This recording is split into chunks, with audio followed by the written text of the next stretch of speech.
Have you ever think that what is a wave function and what is a wave vector? Are you thinking that wave function and wave vector are the same thing? Then this video is for you. In this video, I will differentiate or the difference. I will give the explanations and discuss detailedly what is the difference between wave function and wave vector. Basically, I will be discussing on the position space wave function, not wave vector, okay? The wave function. So this video will be very helpful for a clear understanding of this topic, okay? So first, let us have a look on this table. This is very much important.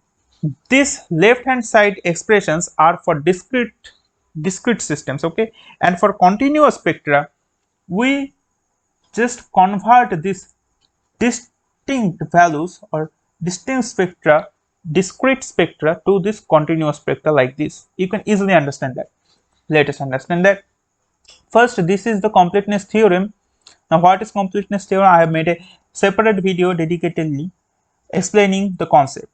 I will give in the description box of the link of the video, okay? Now this completeness theorem will look like this in the continuous spectra. Means here the states are discrete, right? When we express this summation, expand this summation, then it will be like this: a1 plus a2 a2 this plus dot dot dot. Now if we express this in the integration form, then it is very easy. Then the integration will be on the continuous states, which we denote with this zeta, and the things will be there, this, right? And this will be equals to 1. That means this summation a dash is just replaced with integration and this thing. So you can easily justify the things with the another expressions. This what is this? Alpha, any state gate can be expressed like a linear combination of the base gates. Like if we want to denote the base gates like this, okay, orthogonal base gates suppose, then it can be expressed as a linear combination of these orthogonal base gates, a coefficient Ca dash into the linear combination of this thing. Then what will be the value of this coefficient is very simple. Just take the inner product a dash and alpha in the left hand side, and you will get from this you can extract the value that you can express or expand this thing, and you will get what? ca1 a1 plus ca2 a2 plus dot dot dot, and as we have operated this, so this will be actually this, right? Here this will be this, here it will not be like this, here it will be like here a1 a2, right? This thing. Now this thing from the orthogonality relation of the base gates, if we consider the base gates to be orthogonal, the vector space spanned by a orthogonal set of base gates, then it means that this will be equals to 0 when these indices are not equal. That means whenever I is equals to j, only then this thing will equals to be 1. That means this thing will always be equals to 1. That means ca1, this will give you ca1. That means more generally I can write alpha, right, alpha get to be equals to, just put the ca value here. That means it will give you this thing summation this, and ca dash, the coefficients will be given by this, right? Means a dash alpha. You can think of it in another way, like this is what the identity operator is in the completeness theorem. So you can put anywhere the identity operator. So just put this identity operator before the eigengate and you will get this result. Now if you express this in continuous spectra, then this integration will this will be integration, and the sigma dash and all the things will be like that, and that is what is written in this expression. Similarly, this the probability is will be like this, and these things will be like this, right? And this is very important. This is very important. Where in the discrete spectra it is denoted with Kronecker delta, in the continuous spectra it will be like Dirac delta. Okay. Now what we have discussed, that any state vector can be expressed as a linear combination of things like this, where this is an arbitrary kate, right? A kate. Now if we want to express this in terms of position kates means like you can think of the I cap, j cap and k cap, or our normal consideration, the three position uh, unit vectors in our Cartesian coordinate system. Like that, if we want to express this eigenkette in terms of the position kette, and what the position kette means like this: the position kette satisfying this condition, some eigenvalue, and the position eigenkette back like this, then this expression will look like something like this x dash into, and here it will be x dash, this will be just replaced with x dash, right, alpha. Then what happens, then if we want to find this thing, then we will get a very interesting thing. Then what we'll get, uh, just to do the alpha here, this thing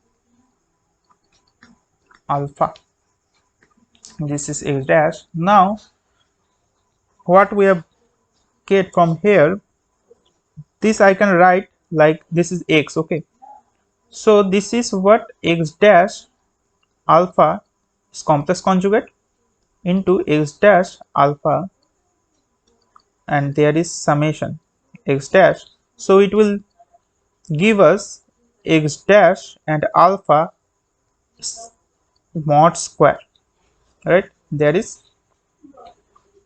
summation.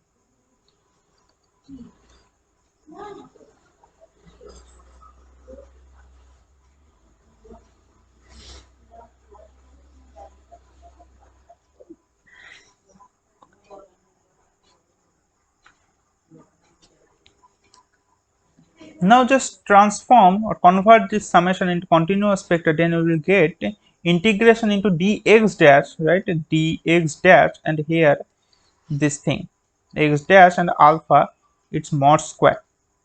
Now what this means, this is actually 1, and this actually physically means the probability of the system in its own state, this is nothing but equals to 1, right?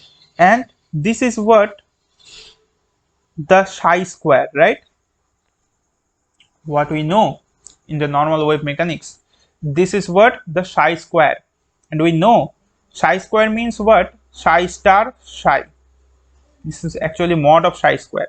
So chi star chi into dx dash all over the region will get always equals to 1, which is nothing but the normalization condition. That means chi, comparing chi, will get in position representation the position eigen function. Okay, now this is not eigenvector, this is the eigenfunction, but or you can say that this is the projection of the eigenkette. You can think of a eigenkette means what, a abstract notation, right? Eigenkette means a abstract notation, it is always there in the vector space, we cannot think or visualize that, but if we make a projection of that in our normal three-dimensional space, like for example in Cartesian space, then we'll get the eigen function, not eigenvector, like this. Now this is the eigen function, this is not no longer like this. Okay, this is abstract notation, this is actually eigenkette, and this is the eigenfunction, the position on the position representation. Okay, the momentum representation, it will look like this, we will discuss that in some later video. So there is also a relation, a Fourier transform. There is some relations between these two things. But for this video, just understand that this is our so-called wave function, what we actually calculate for like the 1D box, or what we calculate the psi of x, like root over 2 over a sine n pi x over a. These things are what? These things psi of x means it is a uh, function of position. It is a eigen function or a wave function. So this is a projection of the actual eigenvector on our position space.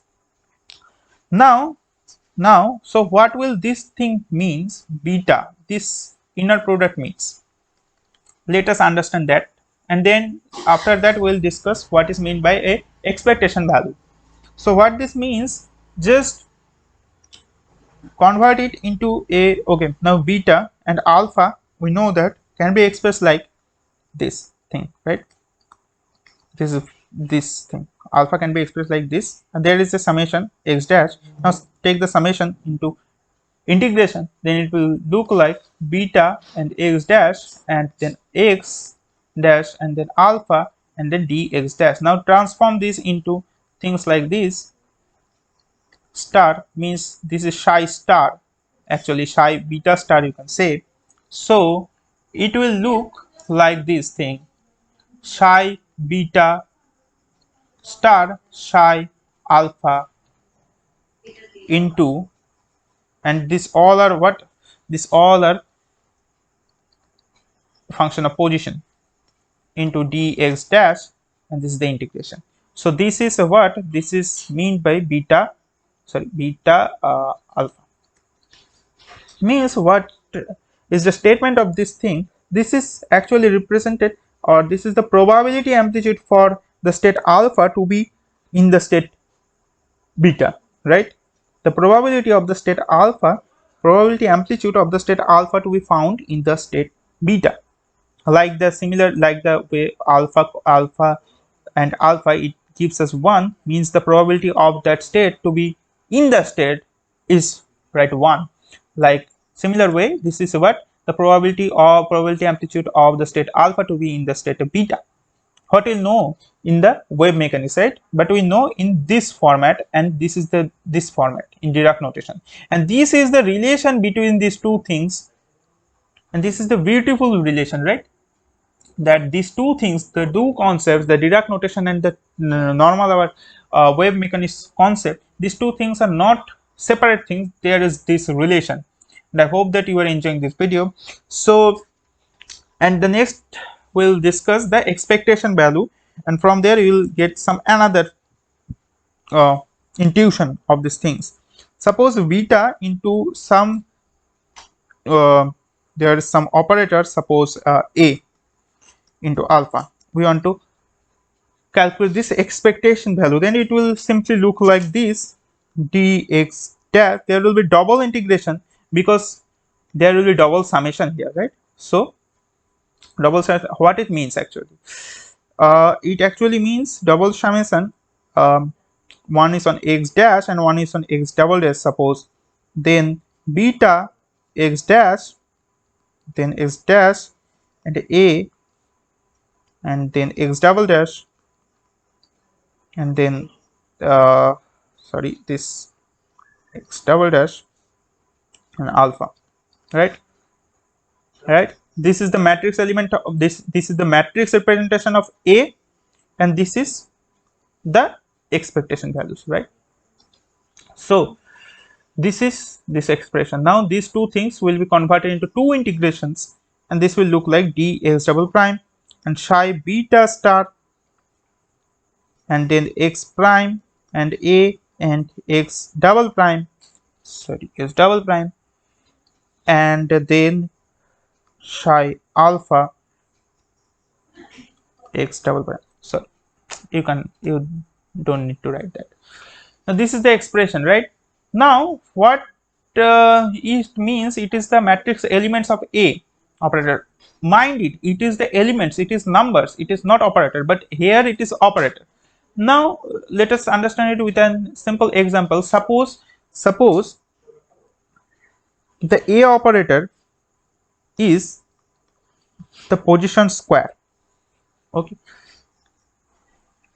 then what happens? Then we want to find this expectation x square, this operator, and then alpha. We want to find this. We want to find this. Then what we'll get? Now we have to find this thing first. Then x dash and then a. Sorry, a means here what? X square and then x double prime. Now x operating on x double prime, which we have discussed before, right? We have discussed here. Wait, this thing will give x dash and this I can get back. That means it will give us x double prime and then x double prime get. And then x square will similarly give x double prime square. Then it will give us x double prime square and with a Kronecker delta x prime minus x double prime. Right? Why this thing? Okay, I think you have understood that it will operate on this thing and give this result, and for the orthogonality condition, due to orthogonality condition, we get this thing, right? Which can you also justify with this table from this thing. So we have got this thing. Now just put this in this integration form. In the integration form, put this thing in the integration form. If you put this, then the only outside this dx dash will be present, but dx double prime, this integration like dx double prime and here this will be uh, x double prime square and Dirac delta of x prime minus x double prime. So this will give what? This will just drag out the function for the value of x prime equals to x double prime, means it will give you, I can write x prime, right? Means this integration, the value of this integration is x prime square. So it will, this double integration will now converge into a single integration, and dx dash will be there and x prime square and the other things like this psi v star and psi this star and psi alpha of x prime, right? This thing. So